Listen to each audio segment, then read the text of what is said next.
going to go ahead and get down to business. A reminder that next week we will not be having our study session because it is Erev Rosh Hashanah.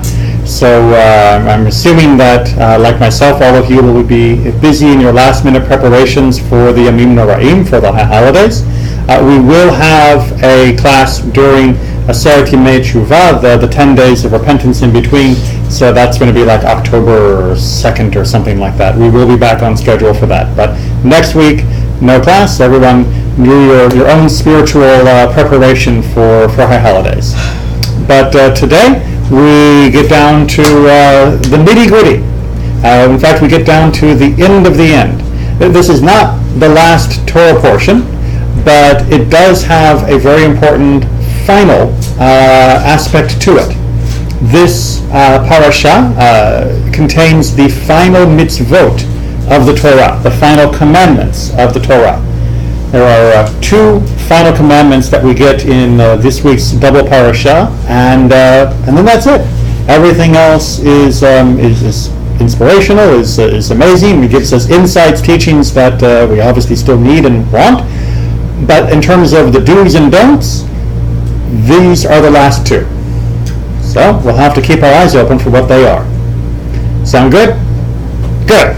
So we're going to look at the Vayeilech part of this double parasha.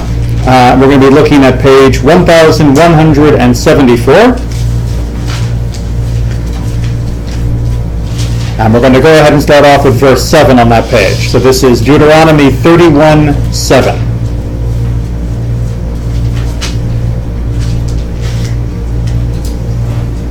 How are we all doing? I know, it's all the way near the end of the book. It gets hard to turn the pages when you get near the end. 1174. Yeah, just as it gets hard to lift up the Torah, I guess. Yeah, Hagba, when we get into Deuteronomy, is very tricky, but I'll tell you, for many of us, Hagba is even harder when it's in Bereshit, because most people are right-handed, which means their right arm is stronger. So when the burden is on the right hand with Deuteronomy being when we're in Deuteronomy, it's a little easier than when you get to Bereshit and all the weight's on the left arm. And then, boy, is it a little tricky to get that Torah up. So give me a Deuteronomy over Bereshit for Hagba any day. Give me Leviticus, Vayikra, much better. Nice, balanced, yes, that's the way to go. All right, so verse 7, chapter 31, volunteer, going once, going twice. Julia, thank you. Then Moses called Joshua and said to him in the sight of all Israel, "Be strong and resolute, for it is you who shall go with this people into the land that Lord swore to their fathers to give them. And it is you who shall apportion it to them. And the Lord himself will go before you. He will be with you. He will not fail you or forsake you. Fear not and be not dismayed." All right, so obviously we're reaching the time when Moses is saying goodbye, and like any Jewish goodbye, it lasts for a long time. You don't just say goodbye and head to your car. You say goodbye and then one more thing and one more thing and one more thing. And this is one of his one more things directly aimed at Joshua, who will be taking over after he goes. Right? And he's saying, all right, man, be strong. Don't worry, God's with you. Be strong. I know you're going to have to be doing the apportionment. Be strong. It's clear that he's nervous about what's going to happen, but he's giving Joshua this last little bit of encouragement. Right? We've all got that sense, so we have a feeling for the setting. And then? Moses wrote down this teaching and gave it to the priest, son of Levi, who carried the ark of Lord's covenant, and to all the elders of Israel. All right, so Moses finally finishes the writing of the Torah. Right? When it says instruction, the teaching, that's the word Torah in Hebrew. And this is where it got finished, as it were. And yes, we've looked many other times that the debates about when and where and how the Torah was or wasn't finished, whether it was given entirely at Sinai or whether it was finished here, whether Joshua wrote the last paragraph or two, all of those discussions. But at least something got finished at this point. Moses' final concluding writing that was then handed over to the people. Make sense? Okay, keep going. And Moses instructed them as follows. Every 7th year, the year set for remission, at the feast of booths, when all Israel comes to appear before the Lord your God in the place that he will choose, you shall read this teaching aloud in the presence of all Israel. Gathered people, men, women, children, and strangers in your communities, that they may hear and so learn to reserve the Lord your God and to observe faithfully every word of this teaching. Their children too, who have not had experience, shall hear and learn to revere the Lord your God as long as they live in the land that you are about to cross the Jordan to possess. Okay, so, ding, ding, ding. Mitzvah number 612. This is one of our final mitzvot. What was the mitzvah that was just given? What was that we shall? Should tell everybody about it. Tell everybody about it? Generally, yes, but there's something more specific than that. Men, women, and children. So it's definitely involving everyone. So we got everyone. Everyone will do what? Read the Torah, or it will be read in the presence of everyone. Everyone has to hear it. Okay, everyone gather, right? Everyone's together to hear. I'm putting that in quotes for a reason. Just wait. To hear Torah. When? Sukkot. On Sukkot. When? Every 7th year Shemitah. Okay. Every 7th year. The year of release, the year of Shemitah, the sabbatical year. All right? That's a good enough summary. We're going to look into some more detail in this mitzvah. But everyone gathers to hear Torah on Sukkot every 7th year is the 612th mitzvah. Does that sound good? Yeah, that's what it says. Is that what we do? No? What do we do? You read the We lost Torah track all the of our time. 7 years. Okay. 3 times a week. And what do we mean by Torah when we say Torah? Scroll. From Bereshit, from the book of Genesis, all the way through the end of the book of Deuteronomy. That was not what was meant by this use of the term. According to the Chachamim, according to the sages, according to the Midrash and Halacha, this mitzvah is referring specifically to what Moses is saying here very limitedly. You shall read this teaching. And the idea was that what we were reading was Devarim, the book of Deuteronomy. The specific portion that Moses had just proclaimed throughout this period.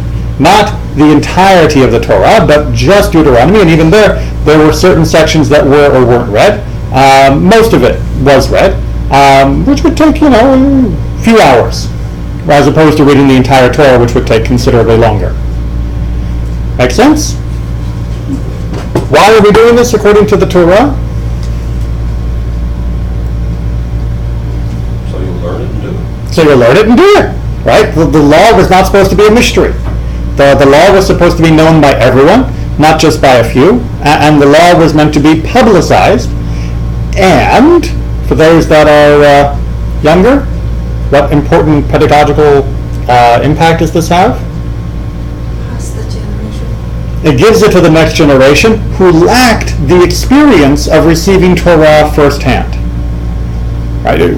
For most of us, we weren't there at Mount Sinai, or at least if we were, we don't remember it.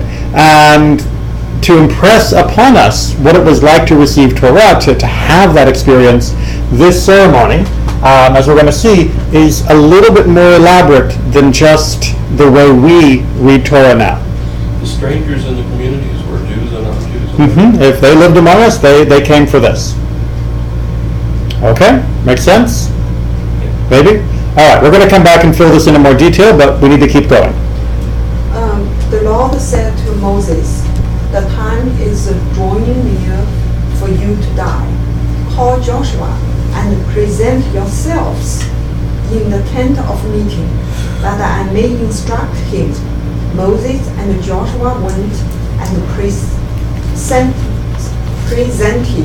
themselves in the tent of meeting. The Lord appeared in the tent, in the pillar of cloud. The pillar of cloud having come to rest at the entrance of the tent. Okay, so now we're getting back to the final stage of Moses' life. Keep going. The Lord said to Moses, "You are soon to die with your fathers.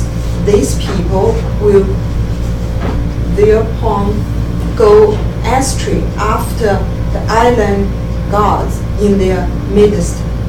In the land they are about to enter, they will forsake me and break my covenant that I made with them." All right, not what we generally call good bedside manners for a hospice situation, where someone is reaching the end of their life.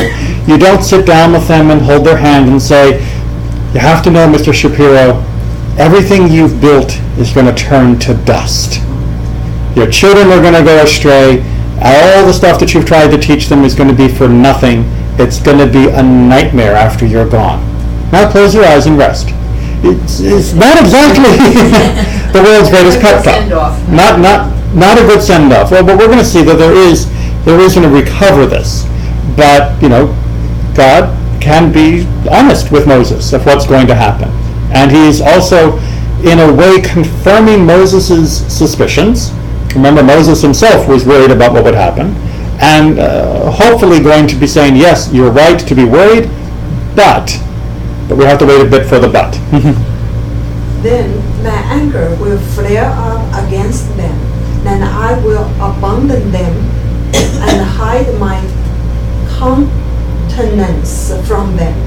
They shall be ready prey, and many evils and troubles will befall them. All right, so not only are they going to reject me, then I'm going to hide from them, which means all sorts of terrible things are going to happen to them. If you remember when we studied about the curses, that's some of the nasty things that are expected. And they shall say to on that day, "Surely it is because our God is not in our midst that this evil have fallen us. Yet I will keep my countenance hidden on that day, because of all the evil they have done in turning to other gods." All right, so the people will eventually go, "Oh, this is because of what we did," and they will look for God, and God's going to play coy for a bit. It's going to not necessarily come running back the first time, the ex that was fooling around calls. It's let the phone ring a little bit so that they can understand what they have done. Keep going. Therefore, write down this poem and teach it to the people of Israel. Put it in their mouth, in order that this poem may be my witness against the people of Israel. When I bring them into the land flowing with milk and honey that I promised on oath to their fathers, and they eat their fill and grow fat and turn to other gods and serve them, spurning me and breaking my covenant, and the many evils and troubles before them, then this poem shall confront them as a witness, since it will never be lost from the mouth of their offspring. For I know what plans they are devising even now, before I bring them into the land that I promised on oath. Okay, so what's the next mitzvah? We just had it. Mitzvah 613 just went by. If you blinked, you missed it. What imperative verb did we get here? There's only one imperative verb in this entire section. God's talking about what's going to happen, about what the people will do, what will happen after that, what they are like now. Write it. What's that? Write it down. Write it down. Right? Write this poem. Referring to Ha'azinu, which is about to come just afterwards, the next section of the Torah. But, as we're going to see, our sages say, write this poem is a bigger implication. Right? This poem is supposed to never leave the mouths of the children of Israel. But can you write just one part of the Torah? Can you write just excerpts of the Torah and stick them on a shelf? According to Halacha, no. When you write the Torah, you have to write, if you write a part of the Torah, you have to write the Torah. So this mitzvah actually becomes write the whole Torah. That's a mitzvah for every single Jew, is to write the Torah. I'm not looking at a... And the copy from beginning to end Mm-hmm. Yep. in Hebrew. Yes, the language it was given in. Yep. I don't see a lot of people jumping up or sharpening their quills. Well, in modern times, as I understand it, even if you participating in writing a letter, you are participating. And so recently, for example, when Charles Schwartz, I don't know how many of you know Charles, the one thing in his life that he had not accomplished when he was dying was to write the Torah. So they bothered to bring a scribe up from South Florida, and I guess they had Torah that needed repairing, Mhm. something of that nature, and Charles was able to, I don't know, do a line, do a word, do a something in order to fulfill that mitzvah. But I think at this point we don't do the whole thing. You do a Because letter. we don't know how. And I think a group of us did it here at Temple Israel. Yes. That the Torah, the group would need to Couple be years. repaired. Exactly. And then It's- some of us did come, had our picture taken, so it's on record. That's right. That we did our letter, but I have to say I was really nervous because my handwriting's not so great. But So I think 5 years all ago, I did right. was hold the quill or whatever. Mhm. The scribe was actually doing it. Right. And I was just pretending. You were along for the I was ride. a shadow. Right. You were piggyback. It's a shadow writer. So 5 years ago, here at Temple Israel, there was a Torah Reborn project. And I know, it's been 5 years already. Really? Because it was, what? 5 years? It was being finished just as I arrived. And I'm currently beginning my 5th year. So Right, you did it too, and Penelope. it was one of the first things I was able to do with Temple Israel. Nathaniel was a wee baby. And it was very fortuitous for us because when we moved to Baltimore for my first pulpit, they had just finished doing a Torah writing project there before I had arrived. So I had missed one Torah project, and I had missed most of this Torah project, but I was there for the good part, which is the actual inking. So yes, so Penelope and I can check it off. Our kids, we can talk about whether or not having done something as a child counts as a lifetime mitzvah another time, but hopefully they'll get to do it as an adult when they can remember it more clearly.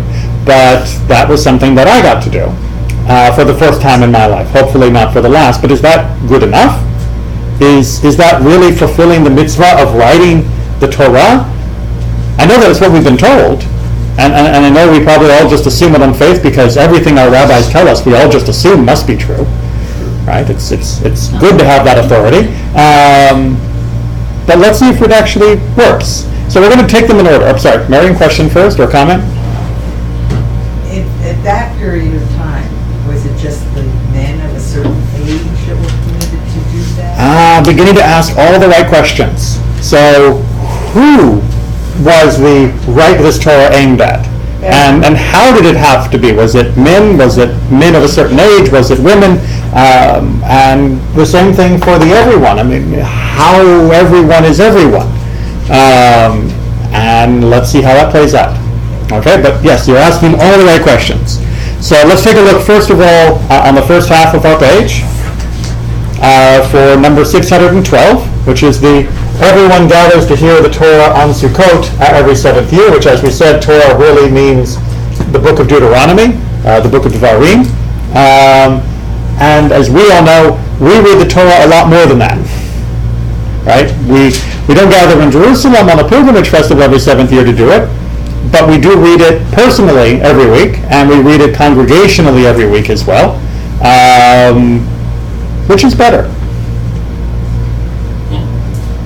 Hearing the book of Deuteronomy read on the second day of Sukkot every seventh year in Jerusalem, in the courtyard of the temple, or reading all of the Torah annually as both individuals and as a community? The latter.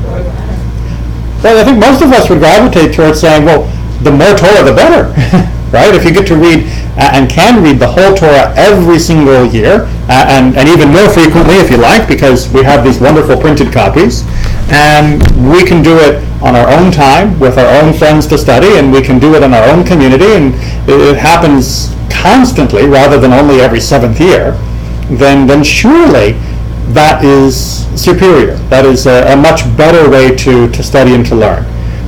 We're going to revisit that concept as we go through. Okay, so 612, Julia, keep reading. We were commanded that the entire Israelite people is to assemble men, women, and children after the end of the year Shemitah. That's the sabbatical year, the Shemitah. Shemitah, during the festival of Sukkot, on the second of festival, and to read a bit from the book of Deuteronomy for them to hear. Assemble the people, the men and the women, and the little ones. This precept is mentioned in the Talmud, Shem. Yet there is assembling, which is a positive precept, obligatory at the specific time, and women are duty bound to observe it. All right, pause there. Let's make sure we understand why there's a question mark exclamation point there, which isn't actually in the Talmud. I put that in to try and capture the tone. No punctuation in the Talmud, unfortunately. So the issue here that's being said almost as an aside in the Talmud is that, generally speaking, in the ancient world, women were exempt from time-bound positive commandments, such as, pray in Shachrit, or do other commandments that are specifically linked to a specific time. And we've talked before, both here as well as in the nutshell, that was because in the ancient world, women were subject to the instructions of their male relatives, meaning their fathers or their husbands, and a person can't have two masters. Meaning that if their husband told them to go feed the chickens, but Jewish law told them to go pray Shachrit, that you would have a conflict between God and male patriarch, and therefore the woman would be torn as to what to do. And that wasn't deemed fair, so because of the way the society was structured, women were exempt from doing the time-bound positive commandments, the thou shouts at a certain time. Made sense back then. Obviously, as we've talked about before, with the shifting responsibility and equality of women in the modern world, women's time is generally considered to be their own, or at least worked out in cooperation with their male family members, not under subjugation, and therefore women have the same obligations. Yay, equality, same obligations now. It's not just about freedom, to therefore have to do the same things.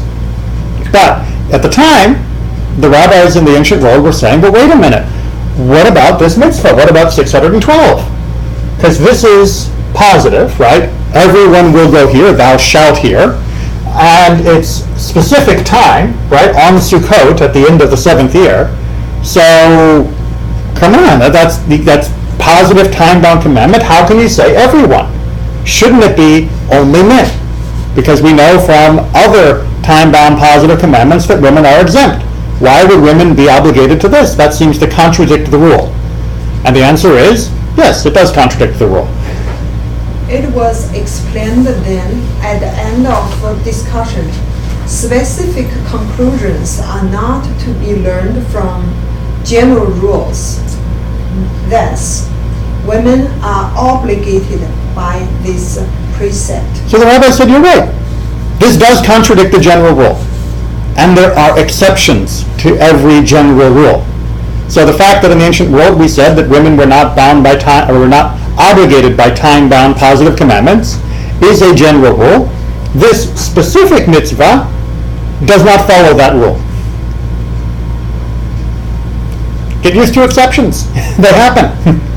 So you can't always argue and come to a conclusion only by the general rule. You have to look at the specifics of each and every commandment or each and every circumstance. You can't just rule generically. That's the little lesson that's coming here. Make sense? If everyone right, first question, I understand the Torah we are using wrote by a scholar. Mm-hmm. You know, he needed to be certificate, whatever. Right. In Jerusalem and can write it.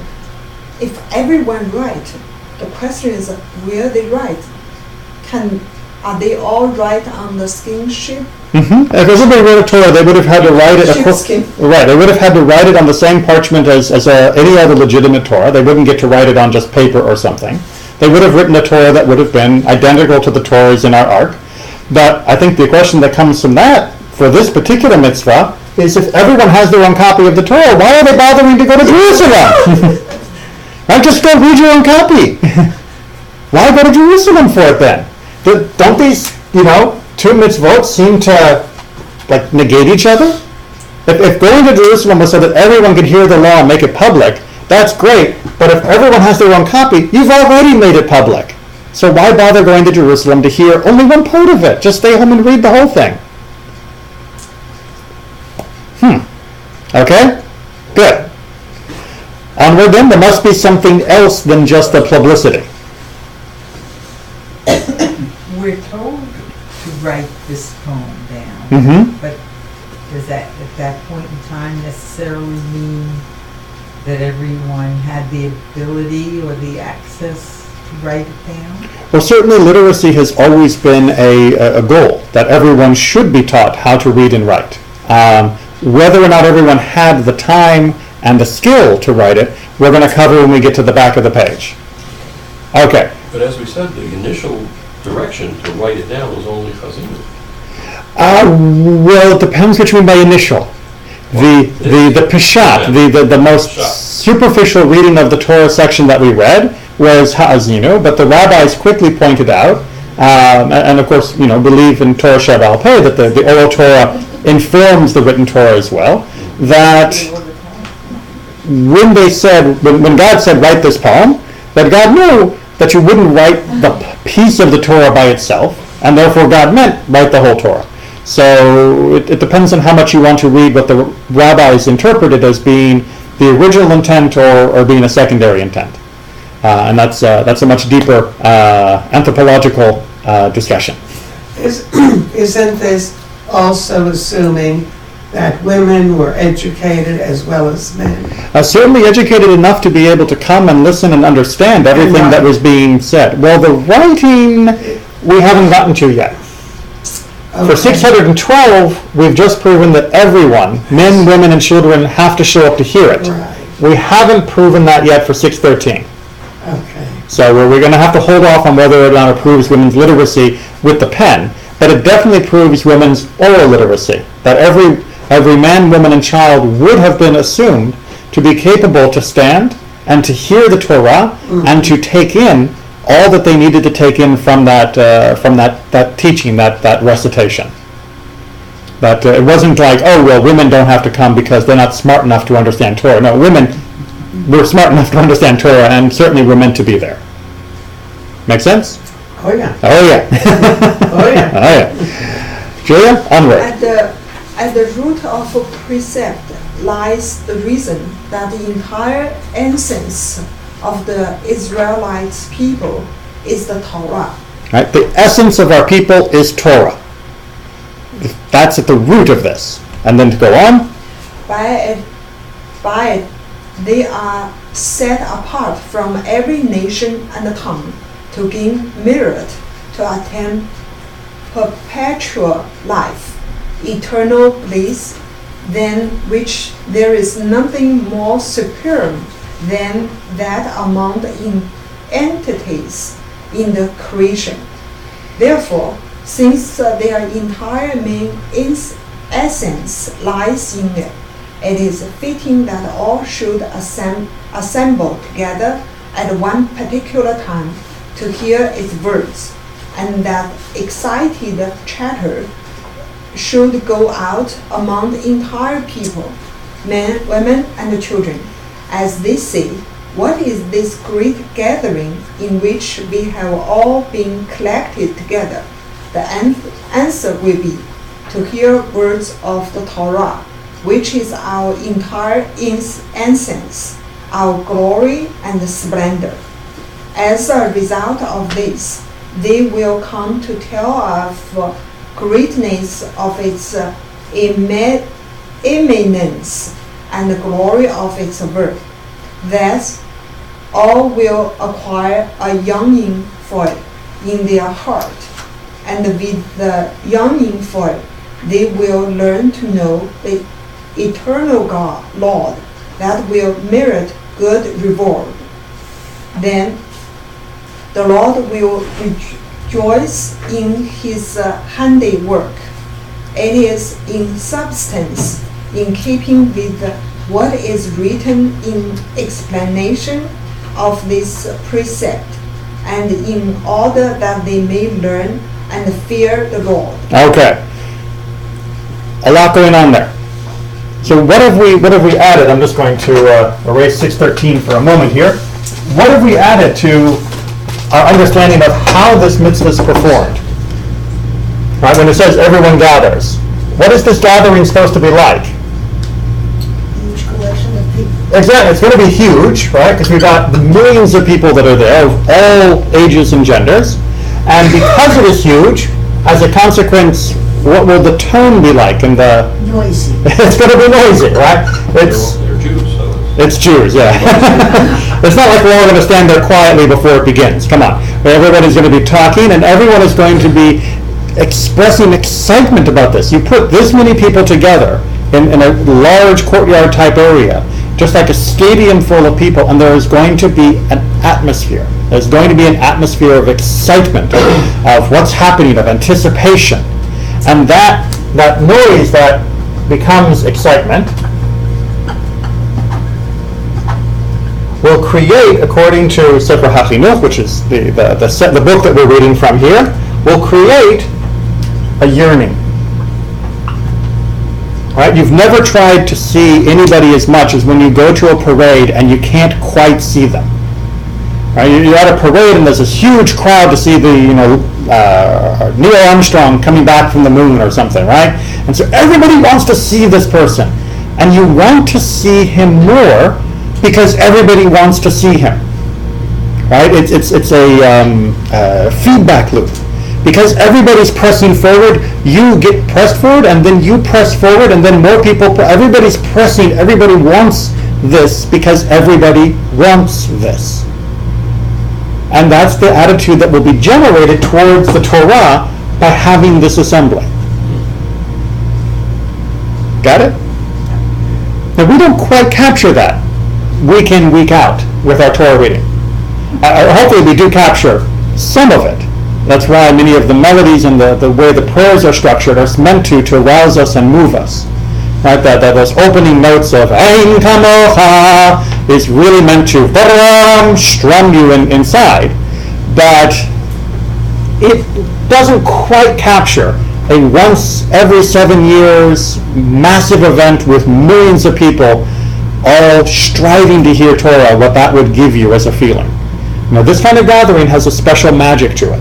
And that was what was being aimed for. Torah, as we said from number 613, which I erased, Torah should always be with us. And we should always be reading it, we should always be learning it. But we need to also make sure we have special times when we feel as a group our national identity yearning towards this thing we call Torah. So why do you think that dropped out? Well, it dropped out because the temple was destroyed. But we could still be doing it every year or every 7 years. We could, and we have a couple approximations. So, for example, Simchat Torah is the most obvious attempt to recapture this in our current Jewish calendar cycle, where we really lay it on for a party with the Torah. It's a slightly different feeling, but the crowd, the dancing, the singing, the joy that's given over Torah is definitely trying to create at least this part. It may not quite be huge, and it may not quite be everybody and every Jew in the world at the same time in the same place, but it gets the other parts pretty well going. But as you also felt, writing in a Sefer Torah and doing it as a group of coming together for that installation of a new Torah or the commissioning of a new Torah, also for most contemporary communities, is the closest we can get to the feeling of that.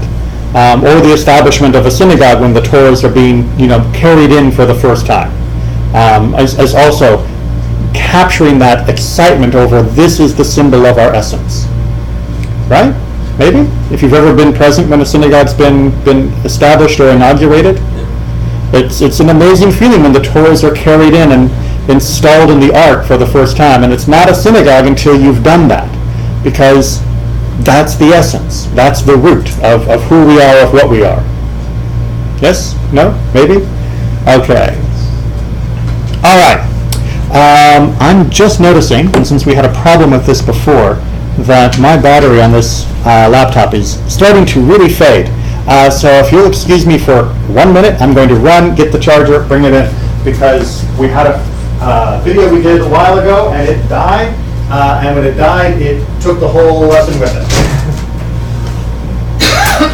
Must be the season for batteries. I can't run the Torah. Well, You need to be on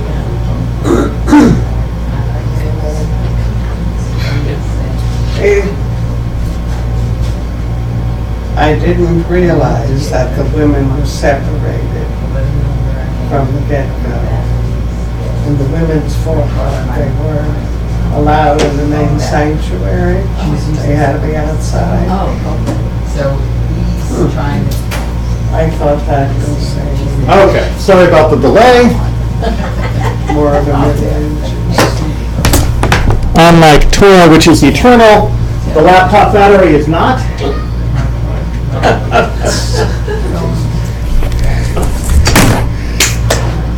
And now we have power. Okay, now we can go on. Julia, keep reading.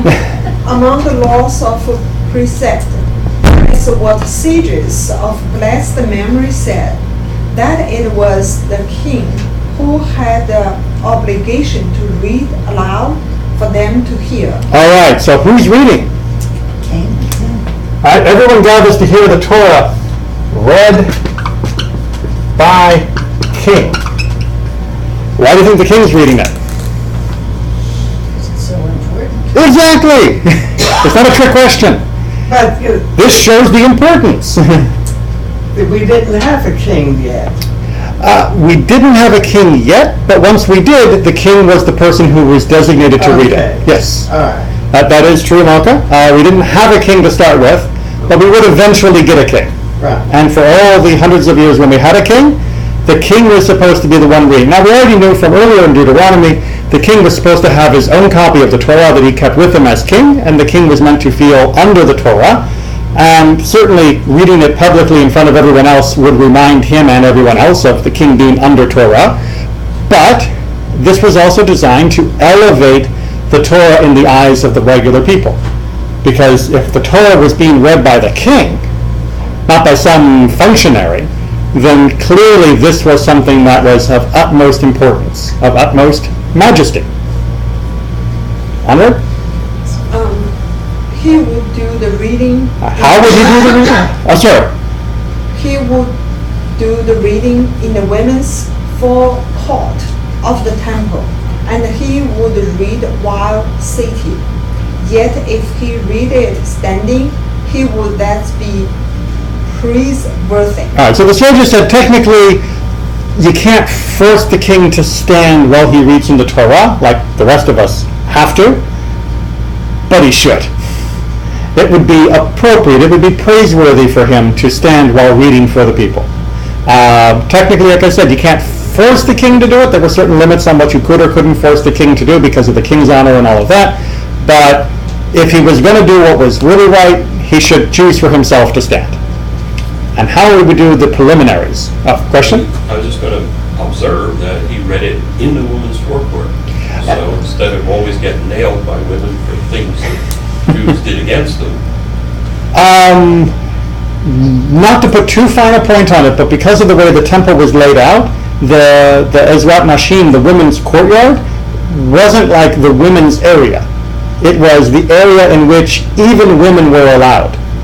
Women were not allowed in the temple? Well, no one was allowed in the temple except for the In priests. the Holy of Holies, yes. Well, even within the immediate temple courtyard, only the Kohanim were allowed. Oh. And then there was an area right in front of the gate into that courtyard where men could go, and then just a few cubits back was where women and anyone else could go. So it wasn't as though the women's courtyard was smaller than the men's or in the back or whatever. There was a very minor difference between the women's courtyard and where the men could stand. But the women's There courtyard... was a separation. But there was a separation, yes. But Ezrat Nashim was just quite simply the largest open area in the temple precincts. And so it was a functional decision, I think, more than an egalitarian one. But thanks for the effort. But it is still important to know that they were making sure that everyone was able to hear it, and it was being read for everyone. Okay. How would he do the reading? Trumpets were sounded throughout Jerusalem. A great platform made of wood would be brought, which would be erected in the middle of the women's forecourt.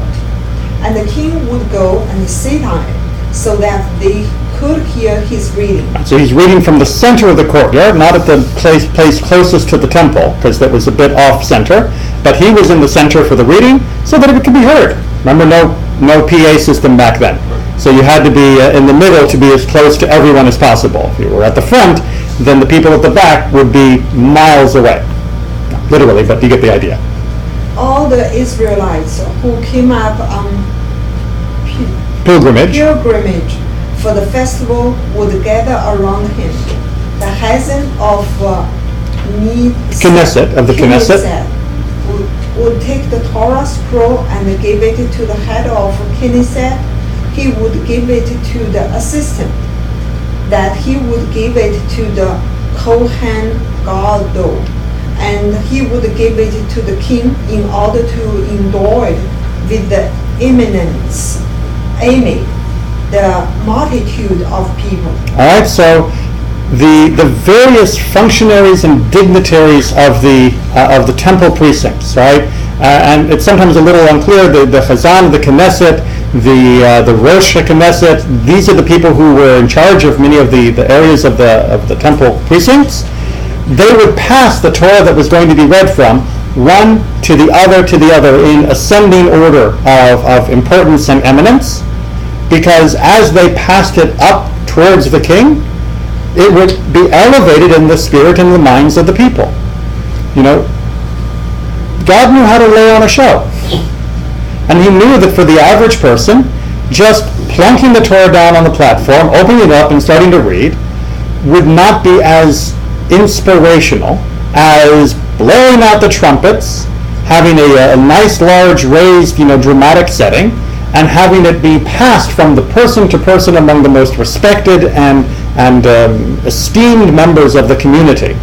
That's how you get people's attention, and that's how people then transfer their more natural respect for other humans towards the Torah.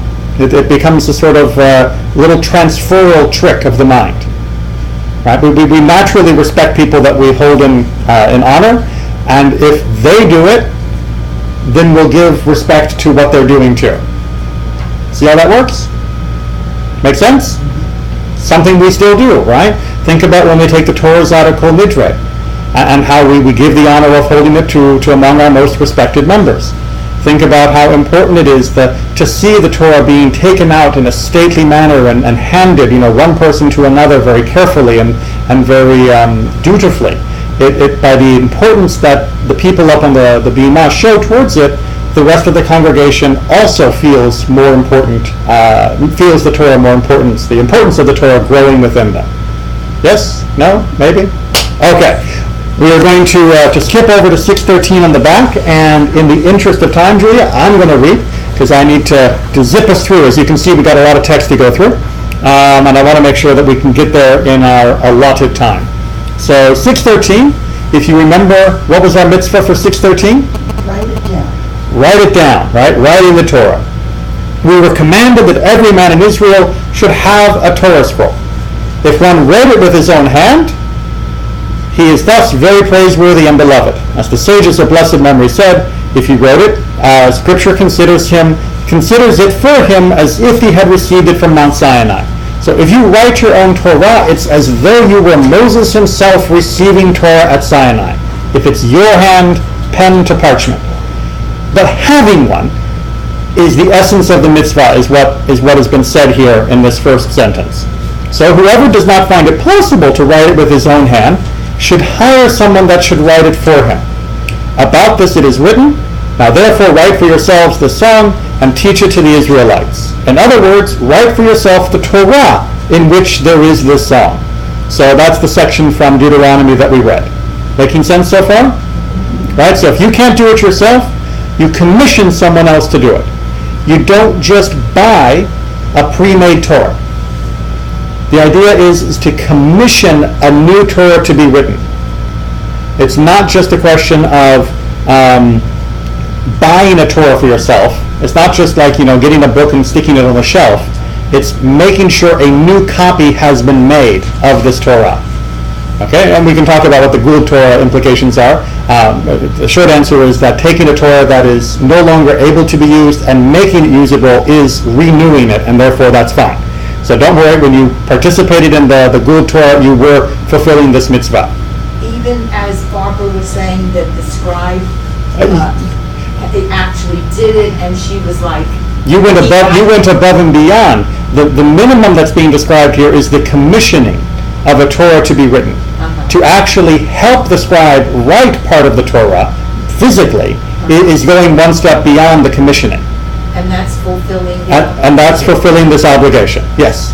And everybody who participated had to make a donation toward it. Exactly right. So That's what... It was, we were commissioning, because we were helping pay for it. Exactly. And then, keep your hand over here, but don't bump it.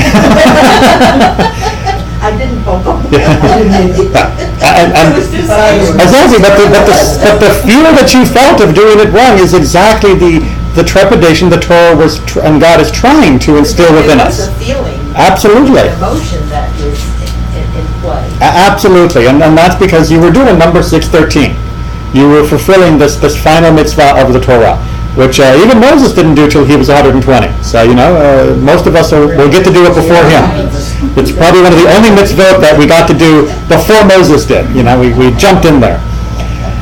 So at the root of this precept of writing the Sefer Torah lies the reason that it is known about human beings that they carry out all their matters according to the preparation that is available to them. Right? The more you prepare, the better you prepare, or how you prepare will determine what happens next. It's not as though things just happen. It's all the things that you have done leading up to a particular event that will determine how that event plays out. Therefore, He, God, commanded us that every single Jew should have a Torah scroll ready about him, so that he can read it always, and will not need to go forward to the home of his friends in order that he may learn to fear the Lord. And thus he will know and come to understand his mitzvot that are more precious and cherished than gold, even much fine gold. Right? So, even though it's in a book? Even though it's in a book, the idea of studying it, but what was originally intended was that the Torah should be ubiquitous. There should be a copy everywhere. Because if you couldn't find a copy ready at hand, chances were you weren't going to be preparing yourself for the challenges of life with it as your assistance. Right? If you can't find your cookbook, what do you do when you're doing a recipe? You wing it. Right? How much salt was supposed to go into this? Oh man, where was that recipe? I can't find the recipe. According to Jewish law, it says, "This will sip on them, whatever it takes." Exactly, whatever it takes. You would just sort of put it in, taste a little bit, put it in, and that's fine for most recipes. But when it comes to Anna's business dealings, when it comes to dealing with loved ones, when it comes to end-of-life decisions, is it just whatever? No, you want to have the Torah at hand. Both having prepared with it, as well as for consultation if necessary. You should know it well enough to know where to look for those. And know it well enough to know where to find your answers and to... Just do a search. No, this is pre-Google days, exactly, yes, pre-Google. So now we are commanded that every single one among the Israelites is to strive for this, even if his fathers have left him one, in order that the scrolls may increase in number among us. And we should be able to lend one of them to any person who will not gain the means to buy one, and also in order that everyone in Jewry should read in new scrolls, for fear that their spirits may become loathed or wearied in reading the old scrolls that their fathers left them. Right? Everyone should do this mitzvah as much as possible, so that there will always be plenty of Torahs to go around, and there will be new Torahs. Again, there's nothing wrong with an old Torah if you can still read from it, but especially in the ancient world, when their tanning procedures were not quite as advanced as our own, the strings didn't always hold the ink as well as you might like. And when they got dry or they cracked, the letters would flake or flick, and it was a pain to read. And the halacha is full of rules of what counts as too much of a lost letter or not enough, and what counts as a letter that you can read or distinguish or not distinguish, because it was hard. And you want to keep making new Torahs to make sure that you never had to squint to understand it. It should come easily. It should just be ready and available. And of course, that also meant you had plenty of copies to go to people who perhaps wouldn't be able to afford even to commission a Torah or to write one themselves. Questions? Comments? All right. No further, my son. This is the teacher of the book reading, saying to all of us, the reader, that even though the principal, essential obligation by the law of the Torah applies to nothing but a Torah scroll, there is no doubt that other volumes as well that were composed in explanation of the Torah, everyone should acquire according to ability, for the reasons we stated, even if his fathers left him many of them. Everyone should have a Chumash, everyone should have a Siddur, everyone should have a copy of the Mishnah, everyone should have a copy of the Midrash, everyone should have a copy of the Talmud. Everyone should continue to grow their Jewish library throughout their life. Even if they inherited a Jewish library, they should make sure they get new copies as well, partly to keep the publishing houses publishing them, but also because there are new things that are added and new commentaries, new insights, new connections that are important, and because then you'll have extra copies that you can give to people who can't afford to buy their own Jewish library. Now, we're very fortunate to live in an age when you can access a Jewish library online at the click of a button. And if I haven't mentioned it before to this group, I will mention it today. Sefaria is a wonderful new Jewish website out there that has made many of our classical texts available both in Hebrew and many of them also in translation, and provided excellent linkage, so that when you're reading one section of the Torah, it'll tell you where those verses are mentioned in the rest of Jewish literature. And vice versa. When you're reading something from the Midrash or something from the Talmud, it'll tell you where the verses are mentioned or where that section of Talmud is quoted by someone else's commentary, so that you can cross-reference everything. It's the power of the modern computer world, which is really helping our scholarship immensely. And it means that everyone here has access to an entire library, but it's no substitute for books. Maybe you don't have to buy every commentary ever written about Torah, but to buy the basics, a minimum of a Jewish library, should be a goal to aspire to. And it's not so onerous. And there is something special about holding these books in your hands and reading them and learning from them that is, as wonderful as the tools of technology are, can't quite be captured on a screen. So that's your homework, is to buy a new Jewish book in the new year, and or buy a new copy of an old Jewish book in the new year. Okay, with time on our side, not on our side, let's continue. So this applies, this mitzvah, in every place and every time for males, as they have the obligation of the study of Torah, and so likewise to write it, but not the women. So again, in the ancient world, women were not obligated to Torah study, as it was a time-bound positive commandment, and for other reasons as well, which we're not going to go into. In our modern world, and certainly within the conservative movement, we do believe that women are obligated to Torah study, and therefore women are obligated to this same mitzvah, both to write or commission or participate in the writing of a Torah, and for their own increase of their Jewish library. So nobody's off the hook. Got it? So I know we're supposed to be the more lenient movement, but when it comes to women's obligations, we load you guys up. If someone transgresses this and does not write a Torah scroll, if it is possible for him in any way whatever, he disobeys this positive precept, and his punishment will be very great, as this is a causative factor leading one to learn the precepts of the Torah, as we said. Whoever fulfills it, though, will be blessed, and he and his sons will grow wise, as it is written, write for yourselves this song and teach it to the Israelites.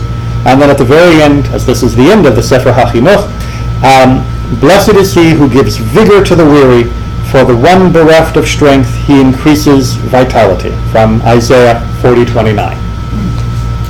So is this last implication that women are excluded but not exempt? I have the impression that generally what it means is women don't have to do it, but they may.